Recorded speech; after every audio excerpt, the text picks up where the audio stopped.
ஐயா இப்போ இங்க புத்து நிறைய பேர் வழிபாடெல்லாம் பண்ணிட்டு இருந்தாங்க. சரிங்க. இதுக்கு ஒரு சிறப்பு இருக்குன்னு சொல்லியிருந்தாங்க. சரி, அது நீங்க சொல்லி மக்கள் தெரிஞ்சுக்கிட்டா நல்லா இருக்கும் அப்படின்னு. அதாவது ஒவ்வொரு கோயில ஒரு புத்து விசேஷங்கய்யா. சரிங்கய்யா. நம்ம கோயில்ல சங்கரன் கோயில் ஒரு 10 இடத்து 5 இடத்துல இருக்கு புத்து இருக்கு. நம்ம ஏகாம்பர ஈஸ்வரரே பாத்தீங்கன்னா மணல் தான். சரி சரி. புத்து மணல் தான் சொல்லுவாங்க. அவர் சிவலிங்கமே அது மாதிரி. சரிங்க. நம்ம மாதிரி அதே மாதிரி நம்ம கோயில பாத்தீங்கன்னா ஈசான புத்து. Okay okay. நீங்க தனி சிறப்பு என்ன அந்த ஈசான புத்து அப்படின்னா, இந்த புத்து வந்த பிறகு சிவாலயமே எழுப்பணும். ஓ சரிங்க சரிங்க.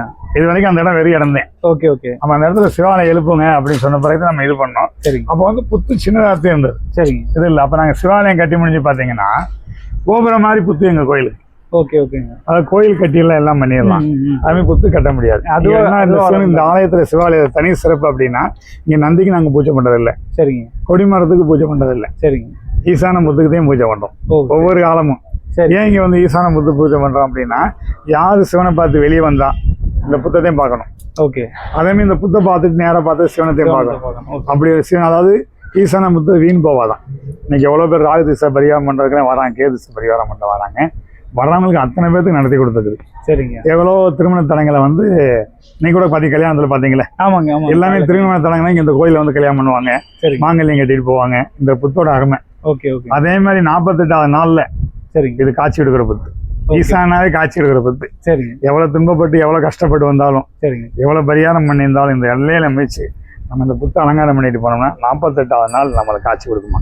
Okay okay okay. காட்சினா என்னங்க, அவங்களுக்கு நல்லது நடத்தி கொடுப்பாங்க. அவங்க மனசுல நினைச்சதை நடத்தி கொடுக்குறது. ஆமா, ஐயா இந்த மாதிரி நடத்தி கொடுத்துருக்கீங்க, நாங்க ஒரு சிலை வைக்கணும், இது பூஜை பண்ணணும் அப்படின்னு. பல பித்தாள சிலையில உள்ள இருக்கு, ரொம்ப சிலை இருக்கு. சரிங்க. புத்தே பாத்தீங்கன்னா மொத்தமே 6 அடி புத்து தான் இங்க இருந்தது. சரிங்க சரிங்க. இன்னைக்கு இவ்வளவு தூரம் எல்லாருமே பூஜை பண்றாங்க செய்யறாங்கன்னா அம்பாளோட அனுகிரகம். சரிங்க. அது மாதிரி ஒவ்வொருத்தரும் நடத்தி கொடுத்துக்கிட்டே இருக்கிற அம்பாள். சரிங்க. அதாவது சொல்லுவாங்கல்ல, ஒரு நாகர்கோயில் போனா விசேஷம் அப்படின்னு, நாகர்கோயில் போய் என்ன விசேஷம், 1000 நாகத்தை தொட்டுலாமா. Okay okay. நாகர்கோயில போய் சாயம் போடுவாங்க, சிவபெருமானை கும்பிட்டோம்னா ஒரு 1000 நாகத்தை தொட்டு வாங்கின பலனா. ஓகே. இன்னைக்கு ஒரு நாகத்தை பாக்குறதே கஷ்டமா இருக்கு. அது மாதிரி நாகர்கோயில் அப்படி. அதே இங்க ஈசானத்துல என்னன்னா, ஈசானத்துல வழங்கின வீண் போவாதான். சகல காரியத்துக்கு ஈசான காட்சி கொடுக்குறது. அதனால இந்த புத்தோட நம்ம கோயில் தனி சிறப்பு இந்த புத்துதே. ஈசான புத்தங்க.